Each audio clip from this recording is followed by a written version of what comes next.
यस्टर आज हमारी जो टॉपिक है वो वोमिटिंग है।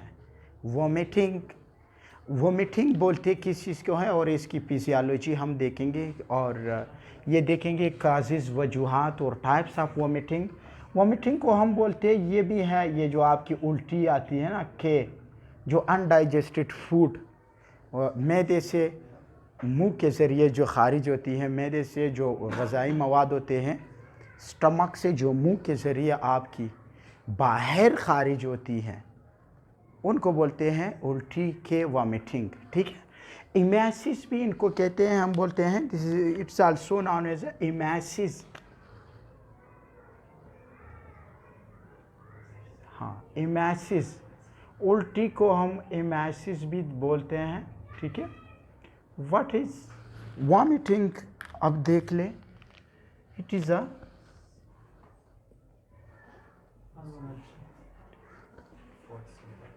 involuntary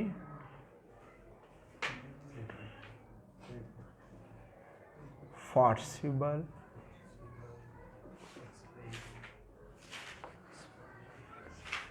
expulsion, good expulsions of हम ये भी कह सकते हैं कि आपके अपर जीआईटी। ठीक है।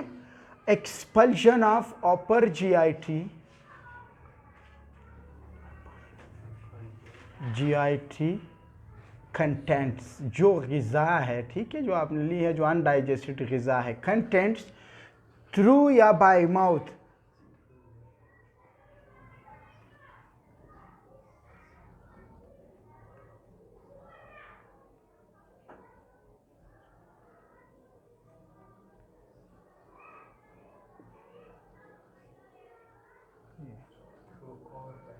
थ्रू माउथ, ठीक, या बाय माउथ। इस तरह आपके मुंह से मैदे में जो अनडाइजेस्टेड ग़िज़ा होती है, एक एक्सपल्शन के साथ, एक स्पीड के साथ, एक ताकत के साथ, फोर्सिबल ताकत के साथ जो है आपकी जो ग़िज़ाई मादे बाहर एक्सपेल आउट होती है ना, बाहर निकलती है। ठीक है। From the upper GIT.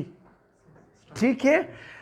सो ज़ाहिर सी बात है, this is your undigested food. GIT contents, मैदे के अंदर जो आपकी जो भी चीज़ें हैं मैदे के अंदर, यानी जो आपकी स्टमक जूसेस, आपकी जो कायम आपकी फूड वगैरह जो माउथ के ज़रिए, मुंह के ज़रिए बाहर खारिज हो जाए, इसको कहते हैं emesis. It is involuntary forcible expulsions of upper GIT contents through mouth या बाय माउथ। ठीक है। This is basically known as a एक, और ये याद रखना, ये आपका इनवॉलेंट्री होती है। इनवॉलेंट्री से मुराद गैर इरादी है आपकी। ठीक है। आपकी कंट्रोल में नहीं होता। जब आपकी डायफ्राम, आपकी स्टमक, आपकी अब्डोमिनल मसल्स और आपकी lower oesophageal sphincter valve open होते हैं और आपके अब्डोमिनल कंट्रैक्ट जो मसल्स है कंट्रैक्शन कर देते हैं और डायफ्राम कंट्रैक्शन कर देते हैं, तो मैदे के ऊपर, जो आपकी स्टमक के ऊपर जो जोर आती है ना, उस जोर जब आती है इनवॉलेंट्री होती है, जो कि कौन वो मैसेज दे रहा है कंट्रैक्शन के लिए? आपकी सीटीजेड एंड वोमिटिंग सेंटर, वो हम देखेंगे। ठीक है, स्टेप बाय स्टेप। तो वॉमिटिंग हमारे साथ बेसिकली इसके दो टाइप्स है, मवाद को देकर, कंटेंट्स को देकर दो टाइप्स है। एक है हमारे साथ नंबर फर्स्ट, एक को हम नाम देते हैं, आप देख ले, टाइप्स ऑफ, जो आपकी टाइप्स ऑफ वोमिटिंग है,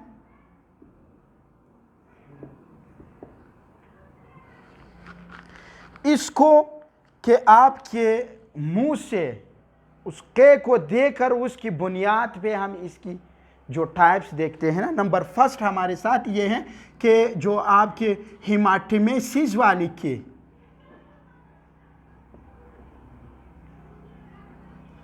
हेमाटिमेसिस वाली के से मुराद ये है कि वो वॉमिटिंग जिसमें ब्लडी वॉमिटिंग हो। ब्लडी वॉमिटिंग को क्या कहते हैं हम? हाँ, हेमाटिमेसिस, ब्लडी वोमिटिंग को कहते हैं गुड हेमाटिमेसिस, ब्लडी वॉमिटिंग, ठीक है। और दूसरा वॉमिटिंग जो है उसको हम नाम देते हैं गैस्ट्रिक लीवेज।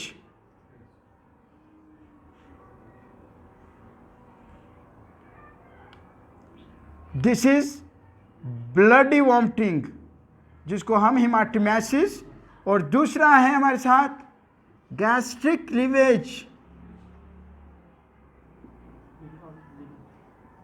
जो कि आपकी ग़िज़ाई मादे हो।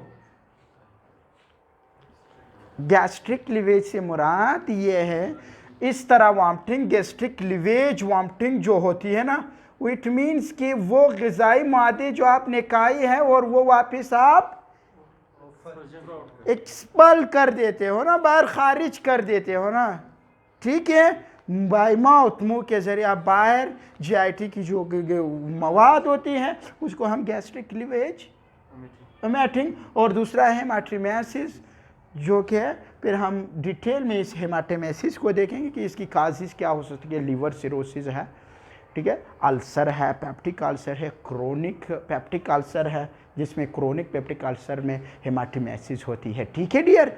अब दूसरा हमारे साथ जो टाइप्स है on the basis of duration, ठीक है। दूसरा जो टाइप्स है on the basis of duration, ये याद रखना, ये on the basis of contents types, इसकी कि किस तरह की कंटेंट्स आपके मुंह से बाहर आ रही है। उल्टी किस तरह की है, खूनी उल्टी है या आपकी गैस्ट्रिक लीवेज है, ग़िज़ाई मादे वाली है, ठीक है। अब देख ले, दूसरा ये है, कहता ये है कि on the basis of duration of vomiting. अब ये वॉमिटिंग आपकी अगर अक्यूट हो, क्या अक्यूट वॉमिटिंग हो, जो कि 1 वीक या लेस देन 1 वीक हो ड्यूरेशन, अक्यूट वॉमिटिंग हो, क्या है अक्यूट में 1 वीक,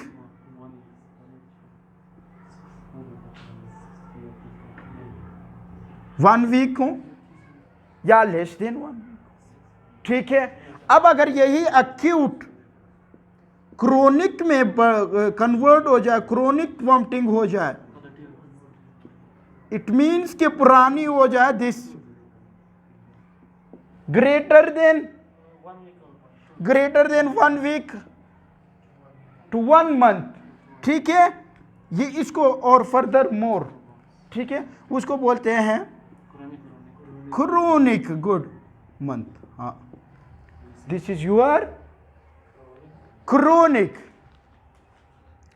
और दूसरा हमारे साथ जो है, अब हम इसकी स्टिमुलाई देखेंगे। इसकी क्या देखेंगे, स्टिमुलाई, स्ट्रॉन्गेस्ट स्टिमुलाई, कि किस वजह से ये आपकी वॉमिटिंग होती है। इसको आप आसान अल्फाज में काज़ेज़, वजूहात भी कह सकते हो, ठीक है, step by step.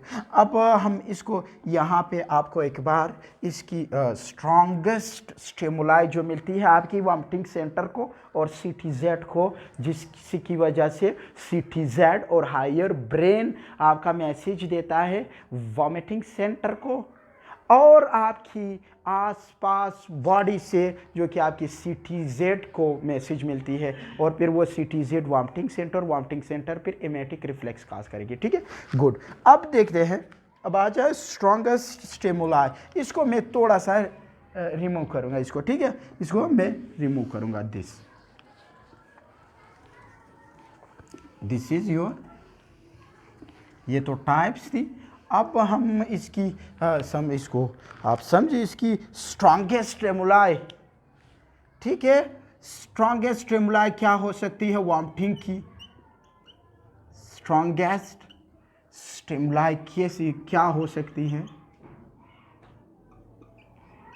It means कि रीज़न क्या है इस वॉमिटिंग की, रीज़न, काज़ेज़, वजूहात क्यों हो रही है, ठीक है। और स्टिमुलाई कहाँ से मिलती है और ब्रेन के अंदर कौन सी जगह एक्टिव हो जाता है, और ब्रेन का जो हिस्सा है वो जो वॉमिटिंग सेंटर है वो क्या से एमेटिंग रिफ्लेक्स कैसे करती है। स्ट्रॉन्गेस्ट स्टिमुलाई, अब देख ले हमारे साथ,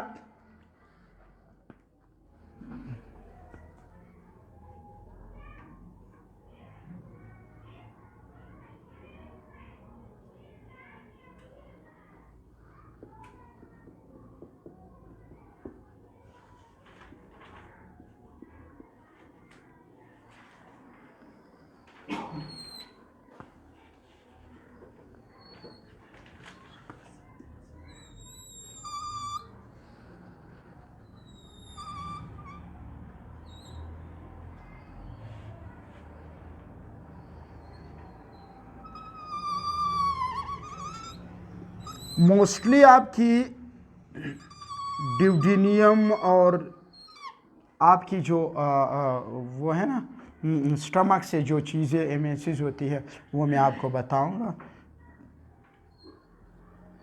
किस वजह से वजूहात क्या हो सकती है, ठीक है।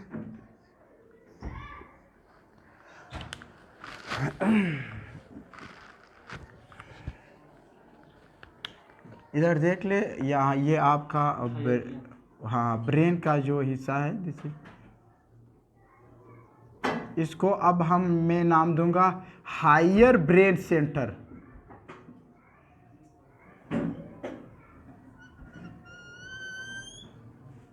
Higher brain centre. अब इसको मैं फिर जूम करूंगा आपके लिए, ठीक है।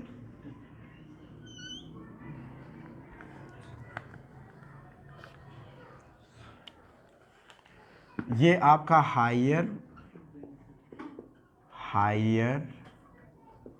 ब्रेन सेंटर है, ठीक है। This is your eyes.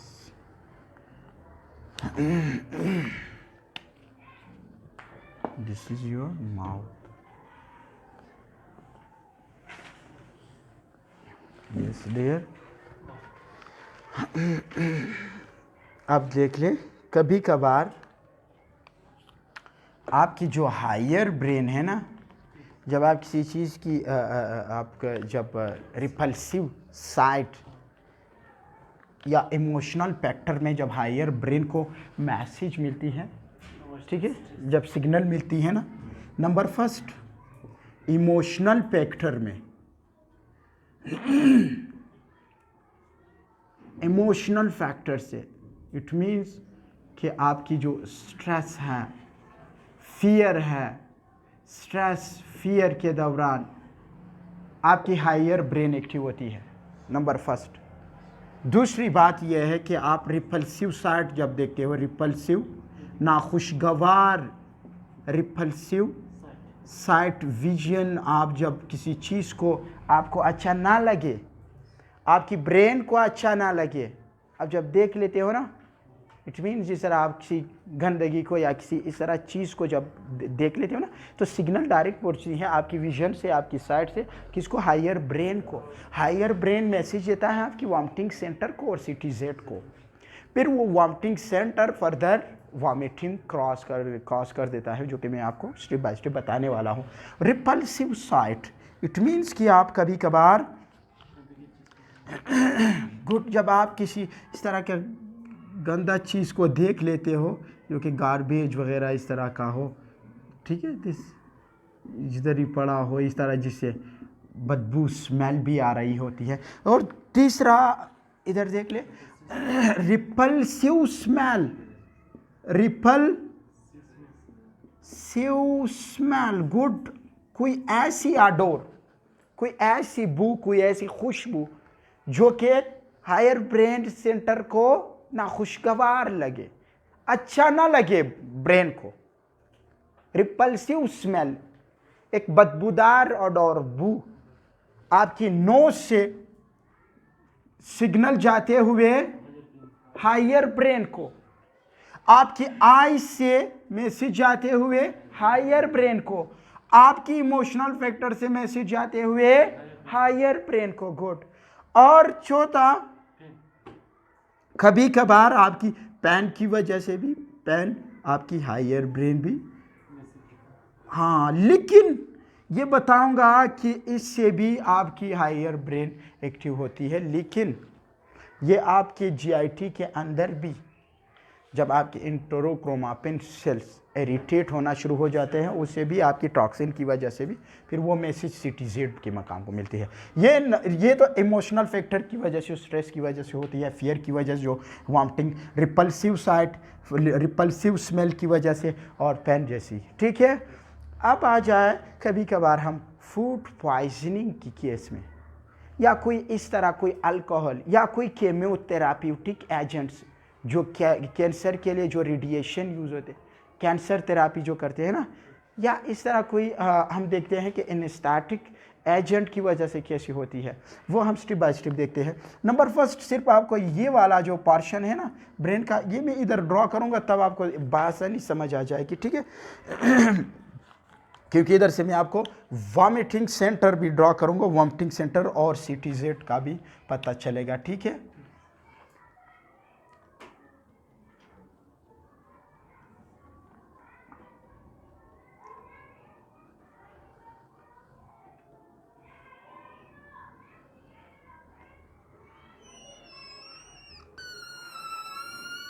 This is your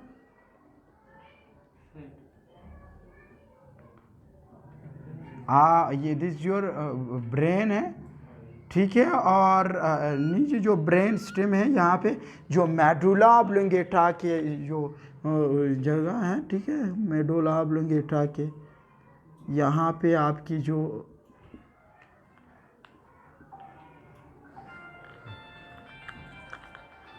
इधर देख ले, मैं आपको एक बार यहाँ पे जो आपकी मेडुला ऑब्लोंगेटा का के पास एक जगह है ना, जिसको हम नाम देते हैं वॉमिटिंग सेंटर, ठीक है।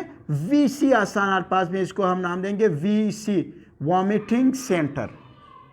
इसके ऊपर रिसेप्टर मौजूद है जो मैं आपको बताऊंगा, और इसके साथ ही ऊपर CTZ का मकाम मौजूद है। This is your CTZ, this is your CT chemo receptor trigger zone, receptor trigger zone, chemo receptor trigger zone, CTZ। CTZ से मुराद क्या है, केमो रिसेप्टर ट्रिगर जोन, ये एक्टिव हो जाता है, ठीक है। ये भी बताऊंगा आपको। और नीचे इसका क्या है, इसको थोड़ा सा लंबा करके बताऊं। दिस ये वॉमिटिंग सेंटर है, जो कि मेडुला ऑब्लोंगेटा ब्रेन स्टेम के साथ फोर्थ वेंट्रिकल के साथ सिचुएटेड है, ठीक है, आपकी ब्रेन की। और ये ऊपर वाला जो है आपकी, ये this is your higher brain centre, higher brain centre, good. अब आ जाए अपनी उसकी तरफ, हायर ब्रेन सेंटर। CTZ को मैं एक बार इधर से आपकी CTZ को मैं थोड़ा सा जूम करके बड़ा करके आपको समझाऊंगा, ठीक है। क्योंकि यही है आपका जो वॉमिटिंग सेंटर को ज़्यादातर मैसेज देने वाला, जो वॉमिटिंग को कंट्रोल करने वाला दिमाग में जो पार्ट्स हैं। This is a chemo receptor trigger zone, this is chemo receptor trigger zone, good. इसके ऊपर ये एक छोटा सा केमो CTZ की मकान को मैंने बड़ा करके दिखा रहा, वो कर रहा हूँ। यहाँ पे इसके ऊपर जो रिसेप्टर्स मौजूद हैं,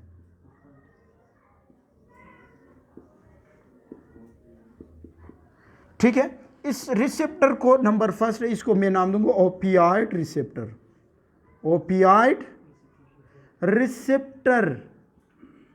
CTZ के ऊपर जो रिसेप्टर मौजूद है, ठीक है। दूसरा, इसके ऊपर जो रिसेप्टर मौजूद है उसको मैं नाम दूंगा M रिसेप्टर दूंगा ना, मस्करेनिक रिसेप्टर या कहूंगा मस्कुरेनिक, गुड, मस्कुरेनिक रिसेप्टर। इसके साथ ही H1 रिसेप्टर मौजूद है, H1 रिसेप्टर ये है आपका, कौन सा रिसेप्टर है? H1 रिसेप्टर है, गुड। और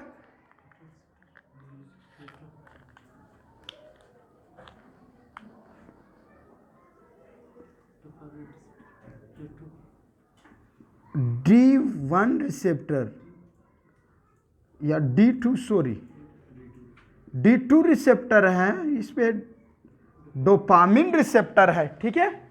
कौन सा रिसेप्टर? डोपामिन रिसेप्टर है। और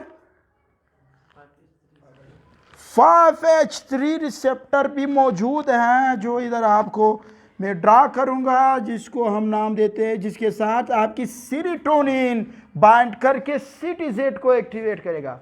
5HT3 receptor.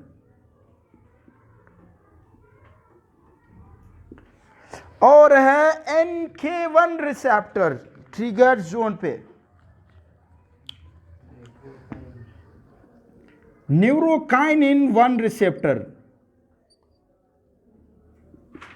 NK1 receptor 1 by 1 neurokinin receptor के साथ जो है आपका, इस रिसेप्टर के साथ सब्सटेंस P, NK1 रिसेप्टर के साथ सब्सटेंस P बाइंड करके CTZ को एक्टिवेट कर देता है, गुड। अब आ जाए जो आपकी ये वाला हिस्सा है। अब हम VC को थोड़ा सा वोमिटिंग सेंटर को ला करके आपको दिखा दूं। This is your VC।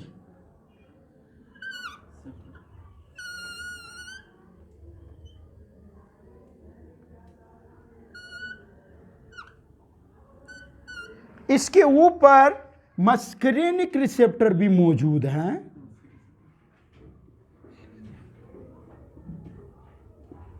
ठीक है। और है आपकी,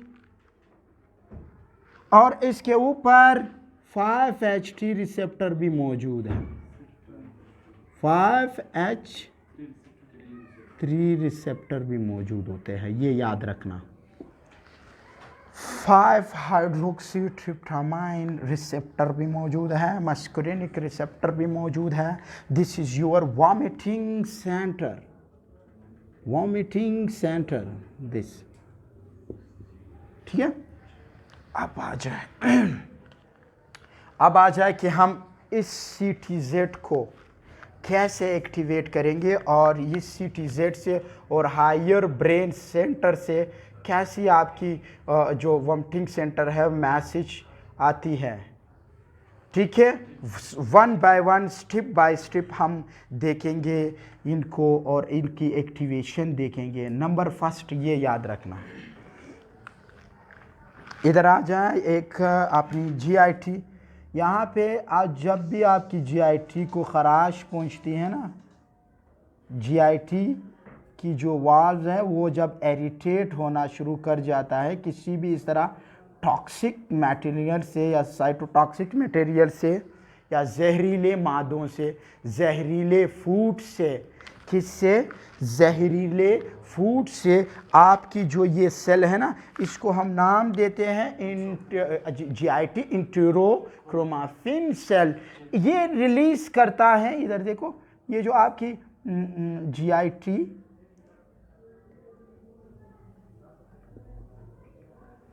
एंटीरोक्रोमाफिन, this is your GIT enterochromaffin cells, ठीक है, गुड। ये इससे एक तरह की एक हार्मोन रिलीज होती है जिसको हम नाम देते हैं सेरोटोनिन। यहाँ पे सेरोटोनिन, ये बताऊंगा कि कब और क्यों। This release a kind of chemicals that is known as a serotonin. Serotonin, this serotonin, ठीक है। इधर नंबर फर्स्ट, जब भी आपकी जीआईटी को, जब जीआईटी की इरिटेशन हो जाती है, इरिटेशन जो वाल्व है वो खराश हो जाती है, खराश मिल जाती है, जीआईटी की इरिटेशन, और टॉक्सिक फूड या टॉक्सिक फूड या आपकी कोई ड्रग्स, हमेशा याद रखना आपकी जो ज़्यादातर ड्रग्स होते हैं वो भी जीआईटी की जब इरिटेशन कॉज करती है ना, आपकी ये जो जीआईटी है ना, स्टमक की इरिटेशन जब काज करती है ना, तो ये समझता ये है कि ये जहरीला है, मेरे बॉडी के अंदर आया हुआ है, फॉरन है, तो आपकी जो एंटेरोक्रोमाफिन सेल है जीआईटी की एंटेरोक्रोमाफिन, वो सीरोटोनिन रिलीज करने लग जाता है। ये सीरोटोनिन फिर फर्दर जाकर अपनी रिसेप्टरों को एक्टिवेट करके फिर एमेटिक रिफ्लेक्स काज कर देती है, इस वजह से कि बाहर से जो चीज़ आया हुआ है स्टमक के अंदर, this is toxin for the stomach, ये बॉडी के लिए, this is toxin for the body, ये बॉडी के लिए एक जहरीला है, तो आपकी स्टमक कोशिश करता है कि उसको खारिज कर दे, मुंह के जरिए बाहर खारिज कर दे, निकाल दे, ताकि वो अब्जॉर्ब ना हो जाए। एक प्रोटेक्टिव मैकेनिज्म है ना, किसी हद तक वॉमिटिंग एक प्रोटेक्टिव मैकेनिज्म के काम पे तहत पे काम कर रही होती है, ठीक है, क्योंकि कोशिश कर रही है कि ये टॉक्सिन जो आई हुई है इसको वापस निकाल दो मुंह के जरिए, खारिज कर दो, ठीक है। वॉमिटिंग किसी हद तक तो एक प्रोटेक्टिव मैकेनिज्म के तौर पे काम करती है, ठीक है। अब अगर ये टॉक्सिन नीचे ड्यूडेनियम में गिर जाए, अब फिर ये एक तो ये है कि आपकी फिर इंटेस्टाइन कोशिश करने लग जाता है कि इसको निकालो, अपनी इंटेस्टाइनल मूवमेंट को बढ़ा देता है डायरिया के जरिए, ठीक है, ताकि ये निकाल दोनों बॉडी, तो एक प्रोटेक्टिव मैकेनिज्म के तहत भी आपकी स्टमक और आपकी इंटेस्टाइन काम करते हैं। दूसरी बात ये है, खैर वो डायरा को एक बार छोड़ दें, हम इधर अपनी इसके पास आ जाए। आपकी जो ज़्यादातर ड्रग्स की इस्तेमाल से, आपकी जो ड्रग्स होते हैं ना, उनकी इस्तेमाल से, जिस तरह आपकी अक्सर एंटीबायोटिक्स है जीआईटी को इरिटेट करती है, और केमोथेराप्यूटिक एजेंट से आपकी केमोथेराप्यूटिक एजेंट जो है, केमोथेराप्यूटिक एजेंट की वजह से, अब ये केमोथेराप्यूटिक एजेंट्स आपकी रेडिएशन जो कैंसर की थेरापी में जो इस्तेमाल होते हैं, रेडिएशन की वजह से, गुड।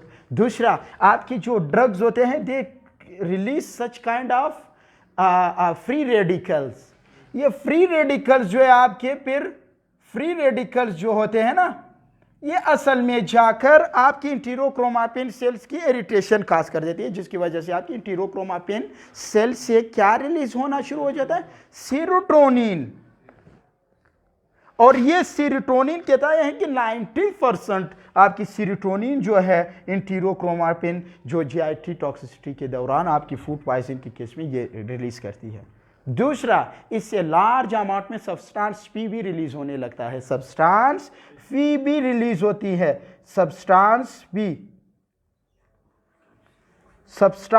पी,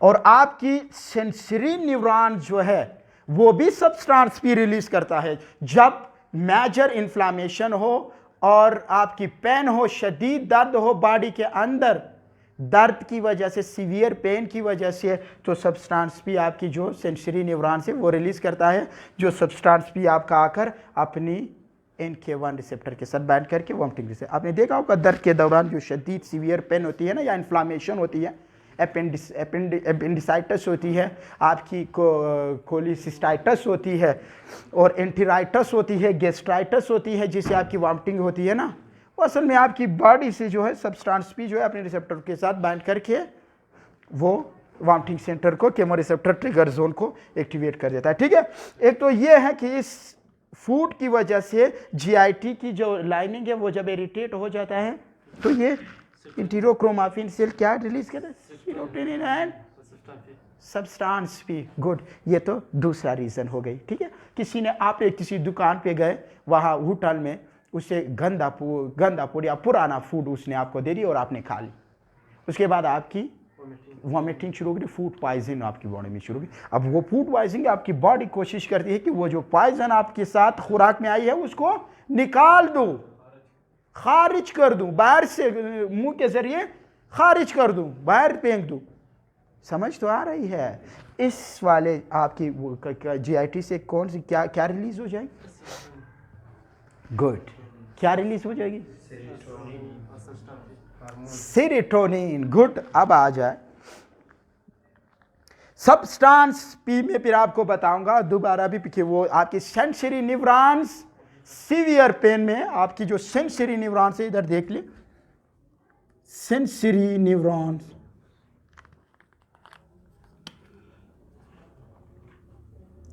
कहता है कि सेंसरी न्यूरॉन्स भी रिलीज करते हैं, न्यूरॉन्स भी आप रिलीज करते हैं सब्सटेंस पी को। कब रिलीज करते हैं सब्सटेंस पी? सीवियर पेन में। चीज में? सीवियर पेन में, सीवियर पेन के दौरान और इन्फ्लामेशन के दौरान। दिस इज इन्फ्लामेशन, इन्फ्लामेशन के दौरान क्या रिलीज करते हैं? Substance P. Good. Sensory neurons भी रिलीज करते हैं और इधर आपकी इंटेरोक्रोमाफिन सेल से भी लार्ज अमाउंट में रिलीज होता है, क्योंकि इरिटेशन होना है। इरिटेशन मींस जब खराश पहुंच रहा है तो इट मींस कि इन्फ्लामेशन हो रही है ना। गुड। अब आ जाए तो ये आपकी सेरोटोनिन जो है और आपकी सब्सटेंस पी है। फर्स्ट ऑफ ऑल देख ले, आपकी सब्सटेंस पी के लिए कौन सा रिसेप्टर हमारे साथ मौजूद है? ट्रिस्केमोड रिसेप्टर ट्रिगर जोन पे, मेडुला ऑब्लोंगेटा ब्रेन स्टेम में। इसके लिए न्यूरोकाइनिन 1 रिसेप्टर मौजूद है, न्यूरोकाइनिन 1 आर। अब जब इधर से आपकी सब्सटेंस पी या कि सीवियर पेन में, इन्फ्लामेशन में बॉडी की, तो ये न्यूरोकाइनिन सब्सटेंस पी आकर न्यूरोकाइनिन जो सीटीजेड के मकाम पे मौजूद है, ये रिसेप्टर इसके साथ बाइंड करके, इधर देख ले, सुन ले, तो इसके साथ बाइंड करके इस रिसेप्टर के साथ सीटीजेड को एक्टिवेट कर देता है। सिग्नल है ना, इसने भेज दी न्यूरोकाइनिन रिसेप्टर के जरिए। अब न्यूरोकाइनिन मैसेज देगा आपकी किसको? वोमिटिंग सेंटर को। गुड। वोमिटिंग सेंटर, जब वोमिटिंग सेंटर को मैसेज मिलेगी, अब वोमिटिंग सेंटर क्या कॉज करेगी? Number first, emetic reflex. क्या? Emetic reflex.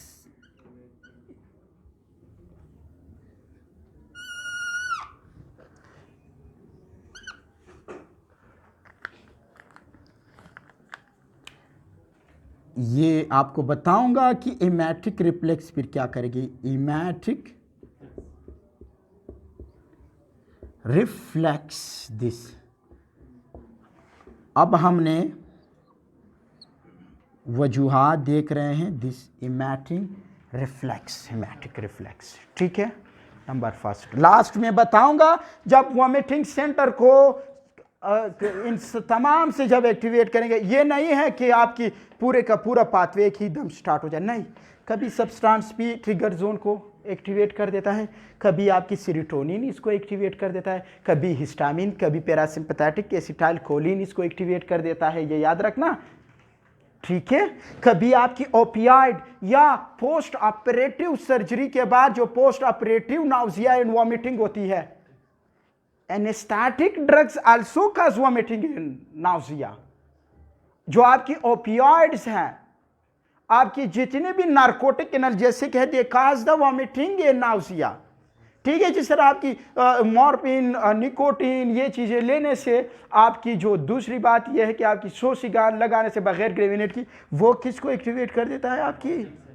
आपकी वॉमिटिंग सेंटर को।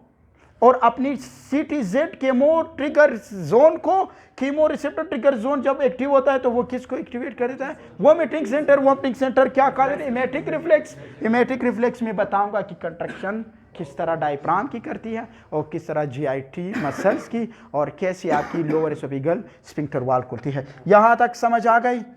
गुड। अब आप देख ले, ये दूसरा आपकी सीरोटोनिन आकर अपनी 5HT3 रिसेप्टर के साथ बाइंड करके, जो कहां पे मौजूद है, इसके लिए रिसेप्टर CTZ पे भी मौजूद है और इसके लिए VC पे भी मौजूद है, वॉमिटिंग सेंटर पे भी। अगर ये इसको आ जाए अपने इस रिसेप्टर के साथ बाइंड कर जाए तो CTZ को एक्टिवेट कर देता है, CTZ फर्दर इसको वॉमिटिंग सेंटर को, और वॉमिटिंग सेंटर को अगर डायरेक्ट एक्टिवेट कर दे तो वॉमिटिंग सेंटर का रिफ्लेक्स। गुड। अब हमारे साथ मस्करेनिक रिसेप्टर को देख ले। मोस्टली देखा गया है कि जब acetyl choline parasympathetic nervous system के दौरान जब एसिटाइल कोलिन मस्करेनिक रिसेप्टर के साथ SM रिसेप्टर के साथ जब बाइंड करती है तो ये एक्टिवेट कर देता है वॉमिटिंग सेंटर को, जो कि आपकी दूसरा आपकी ये है कि CTZ के ऊपर भी इसके रिसेप्टर मौजूद है, इसको भी एक्टिवेट कर देता है CTZ को। अच्छा, पैरासिम्पथेटिक नर्वस सिस्टम के दौरान आपकी क्या ये this emotional factor stress fear, और इनसे भी हायर ब्रेन से भी डायरेक्ट जब मैसेज मिलती है ना तो वो CTZ को भी एक्टिव कर देता है और वॉमिटिंग सेंटर को भी एक्टिवेट कर देता है। ठीक है, इन तरीकों से आपकी ये मस्करेनिक रिसेप्टर जब एक्टिव हो जाते हैं तो आपकी M3 रिसेप्टर को एक्टिव करके ये फिर आपकी फर्दर इमेटिक रिफ्लेक्स काज कर देते हैं। ठीक है, अब डोपामिन, कभी कभार आपकी डोपामिन भी रिलीज होती है। डोपामिन, तो डोपामिन जब हाई इंक्रीज हो जाता है तो इससे डोपामिन अपनी D2 रिसेप्टर के साथ बाइंड करके किसको, CTZ को एक्टिव कर देता है। CTZ से एक्टिव होने से आपकी vomiting centre will cause the emetic reflex. Good. अब हमारे साथ ओपियाइड रिसेप्टर, ये जो आपकी ओपियाइड रिसेप्टर है ये याद रखना, इधर देख ले। ओपियाइड आपकी जो जितने भी ड्रग्स हैं जो आपकी ओपियाइड हैं, जो कि नार्कोटिक एनाल्जेसिक है, ठीक है, जिस तरह आपकी मॉर्फिन, ससिगान, ट्रामाडोल, खिन्स दिस जो कि ज़्यादातर एनेस्थीसिया के एनेस्थेटिक ड्रग्स के एनेस्थीसिया के दौरान लगाए जाते हैं अक्सर इस तरह के ड्रग। ठीक है, ये ओपियाइड्स, ये आपकी जो ड्रग्स हैं इनकी ज़्यादा इस्तेमाल से भी आपकी ये आपकी क्या हो जाते हैं, एक्टिवेट हो जाता है chemoreceptor trigger zones, opioid receptor को एक्टिवेट कर देता है और ओपियाइड रिसेप्टर फिर फर्दर किसको, CTZ वोमिटिंग सेंटर को एक्टिव कर देता है। ठीक है, दिस आपने देखा होगा जो नार्कोटिक एनाल्जेसिक लगाने के बाद बगैर ग्रेविनेट की वॉमिटिंग शुरू हो जाती है, और एनेस्थीसिया ड्रग्स की वजह से जो एक्टिवेट हो जाते हैं आपकी, ठीक है, आपकी ओपियाइड रिसेप्टर। तो ये इन तरीकों से अगर हम इनको एक्टिवेट करेंगे, CTZ को जो ब्रेन में मौजूद है आपकी ब्रेन स्ट्रीम में, ठीक है, मेडुला ऑब्लोंगेटा के करीब, जो कि आपकी, और फिर वो आपकी किसको, वोमिटिंग सेंटर। अब वोमिटिंग सेंटर यहाँ पे, अब यहाँ पे और तो कोई चीज़ नहीं रह गया, हिस्टामिन रिसेप्टर। गुड। ये जो आपकी ईयर है ना,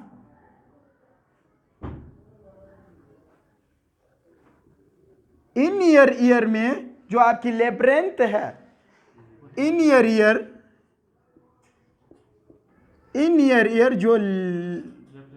जो कि आपकी लेब्रेंथ है ना, ये असल में आपकी जो पोस्चर है, आपकी मूवमेंट है और आपकी जो बैलेंस है, ये लेब्रेंथ ही कंट्रोल करता है। अगर ये डिस्टर्ब हो जाए तो ये मैसेज देना शुरू कर देता है। अब ये डिस्टर्ब कैसे होती है, आपने देखा होगा मोशन सिकनेस के दौरान। कौन सी सिकनेस के दौरान, मोशन सिकनेस में जब आप ट्रेवलिंग करते हो ना, मोशन सिकनेस जो कि आपकी गाड़ी में बैठ जाते हो और आपकी ड्राइविंग के दौरान जब आप गाड़ी में बैठ जाते हो तो आपकी ये जो आपकी लेब्रेंथ है, जो वेस्टिब्यूलर कॉक्लियर जो है नर्व जो है, वेस्टिब्यूल कॉक्लियर नर्व जो है वो एक्टिवेट कर देता है वेस्टिब्यूलर कॉक्लियर नर्व जो है, जो कि आपकी वेस्टिब्यूलर जो है वेस्टिब्यूलर न्यूक्लियाई को मैसेज देती है। वेस्टिब्यूलर न्यूक्लियाई से आपकी हिस्टामीन रिलीज होती है। गुड। और आपकी एसिटाइल कोलिन भी इससे, ठीक है। अब जब हिस्टामीन आपकी जब इनियर लेंथ आपकी इनियर ईयर लिबरेंथ जब उसको ये तवाजुन जब आउट हो जाती, जो बैलेंस है वो आउट हो जाता है ना। और दूसरी बात ये है कि आपकी आंखें जो आपकी विजन है, वो विजन साइड से भी आपको ये वो ब्रेन को मैसेज मिलती है कि दिस बैलेंस इज, ये बैलेंस जो है ये आउट है, आउट ऑफ बैलेंस है, ठीक है, आउट ऑफ बैलेंस है, जिसकी वजह से आपकी वेस्टिब्यूलर कॉक्लियर नर्व जो है वो सिग्नल देती है आपकी वेस्टिब्यूलर न्यूक्लियाई को, न्यूक्लियाई से आपके जो है एसिटाइलकोलिन हिस्टामीन रिलीज होना शुरू कर देती है, ठीक है। अब ये हिस्टामीन और आपकी जो वो है ना एसिटाइलकोलिन अपने रिसेप्टर के साथ, हिस्टामीन ये है किधर है H1 रिसेप्टर दिस, और दूसरा है आपकी एसिटाइलकोलिन मस्करेनिक रिसेप्टर और दिस, ठीक है। समझ तो आ गई। इस तरीके से मोशन सिकनेस होती है, ट्रैवलिंग के दौरान जो सिकनेस होती है उसको क्या बोलते हैं, मोशन सिकनेस, ठीक। वुमन प्रेगनेंसी के दौरान गुड जो मॉर्निंग सिकनेस होती है, कौन सी सिकनेस, मॉर्निंग सिकनेस, उसको हम बोलते हैं मॉर्निंग सिकनेस। ये मॉर्निंग सिकनेस जो होती है ये असल में आपकी बॉडी में HCG हार्मोन हाईली प्रोड्यूस होती है। कौन सी हार्मोन, HCG की हार्मोन की ज़्यादा प्रोडक्शन की वजह से, इस हार्मोन की ज़्यादा प्रोडक्शन की वजह से आपकी वॉमिटिंग सेंटर को मैसेज मिलती है और आपकी केमो रिसेप्टर ट्रिगर जोन को मैसेज मिलती है। इन हार्मोन की वजह से आपकी कंट्रक्शन होती है, जिससे वॉमिटिंग नाउजिया जैसी अलामात होती है, इस हार्मोन की ज़्यादा होने की वजह से, ठीक है। अब आ जाए इमेटिक रिफ्लेक्स जब होगी तो आपकी इमेटिक रिफ्लेक्स की वजह से क्या क्या हो सकती है। अब ये इमेटिक जो सेंटर है ये भी अपनी न्यूरॉन्स के ज़रिए अपनी एसिटाइलकोलिन जो है सिग्नल देती है आपकी ऑर्गन्स को, ठीक है। नंबर फर्स्ट हम देखेंगे, इधर देख लें,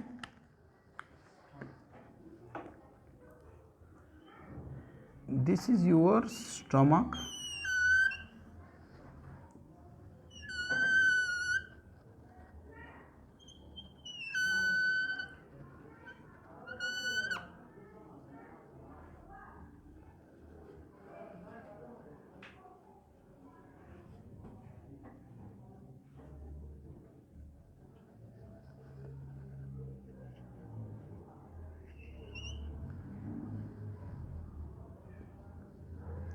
योर स्टमक है,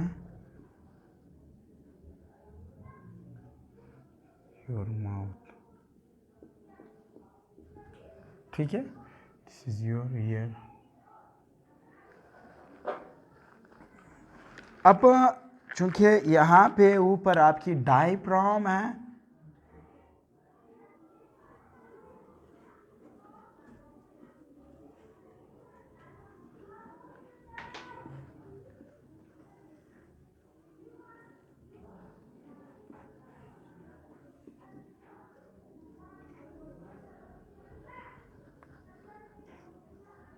ये आपकी डायफ्राम है, this is your diaphragm,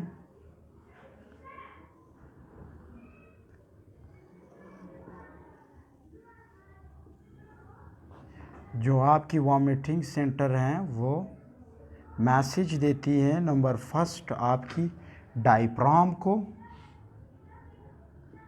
this is your diaphragm,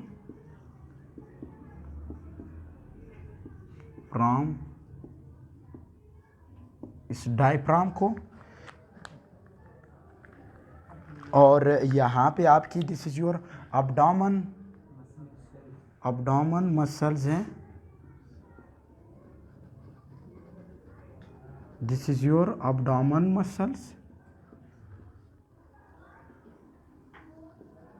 this is your abdomen muscles. ठीक है, अब देख ले और ये भी याद रख ले कि ये जो आपकी दिस वाला रीजन जो लोअर एसोफेजियल स्फिंक्टर वाल्व है, शाबाश, दिस इज, इसको हम नाम देंगे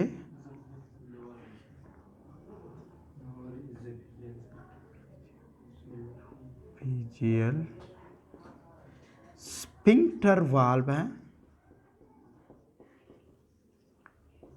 है, गुड, दिस। आप देख ले abdominal मसल्स,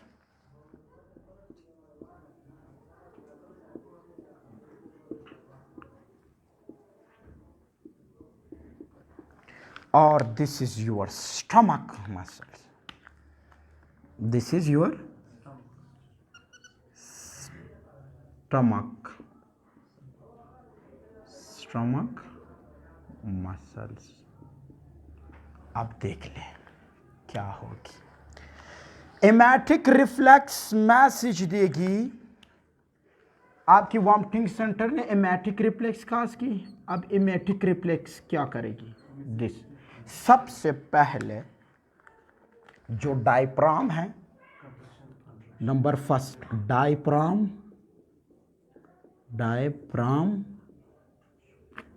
कंट्रैक्शन हो जाती है। नंबर फर्स्ट, जब आपकी डायफ्राम की कंट्रैक्शन हो जाती है ना, इधर देखो स्टेप बाय स्टेप। दूसरा आपकी जो जीआईटी की मसल है, स्टमक मसल्स कंट्रैक्ट कर जाते हैं। और तीसरा आपकी abdominal मसल्स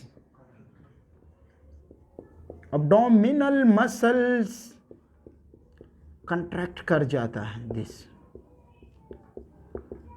और है आपकी लोअर एसोफेजियल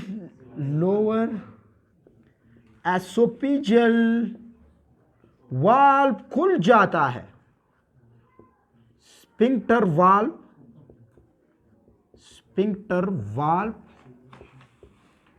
ओपन हो जाता है, गुड। और सिलेवरी, आपकी जो सिलेवरी ग्लैंड्स है ना, वो सिलिवेशन इंक्रीज कर देता है, सिलिवेशन इंक्रीज कर देता है, दिस।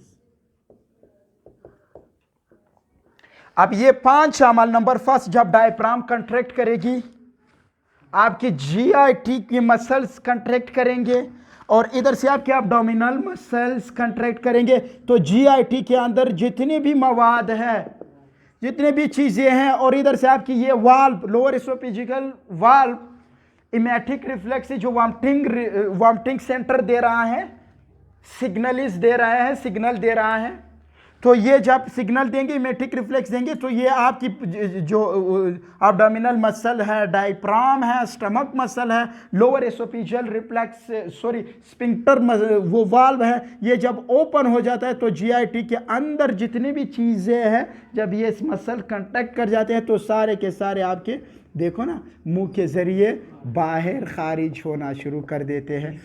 हाँ, this condition is basically known as vomiting. क्या हो जाती है?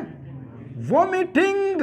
दिस बाय दिस पाथवे, इस ही फिजियोलॉजी की से ही आपकी नावजिया और वोमिटिंग इस तरह होती है, और इधर से मुंह के अंदर आपकी सलेवा जो है प्रोड्यूस होती रहती है। ठीक है ना? इस तरीके से हमारे साथ वॉमिटिंग होती है, और ये हमारे साथ वजूहात है वॉमिटिंग की। जाहिर सी बात है फूड पॉइजनिंग के दौरान वॉमिटिंग होती है, पेन और एनेस्थेटिक ड्रग्स के इस्तेमाल से वॉमिटिंग होती है, आपकी किसी इन्फ्लामेशन किडनी डिजीज़ के आपकी वो होती है ना, वॉमिटिंग होती है। ठीक है, ये तो हमने इस तरीके से इनको समझ लिया। ठीक है, वन बाय वन। और दूसरी बात यह है कि आप ज़्यादातर रेडिएशन जो केमोथेराप्यूटिक एजेंट जो इस्तेमाल करते हैं कैंसर थेरापी के लिए, ठीक है, और पोस्ट ऑपरेटिव एनेस्थीसिया के जो post operative nausea and vomiting होती है वो भी मैंने आपको समझाया कि आपकी ओपियाइड्स एनाल्जेसिक जो इस्तेमाल करते हैं वो इस तरह अपनी रिसेप्टरों को एक्टिव करते हैं।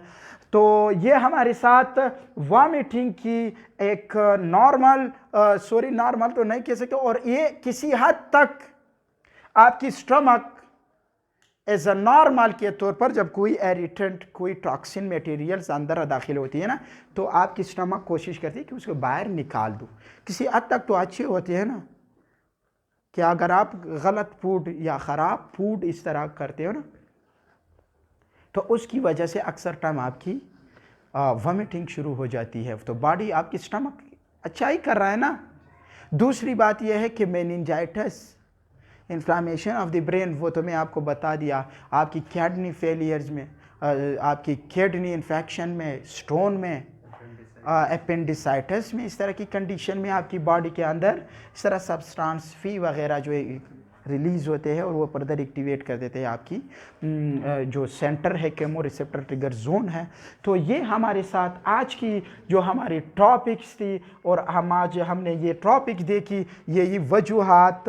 यस्टर यहाँ तक कोई ऐसा चीज़ जो आपको समझ ना आया हो, यहाँ तक किसी को कोई सवाल हो? Yes dear, this is our today topic.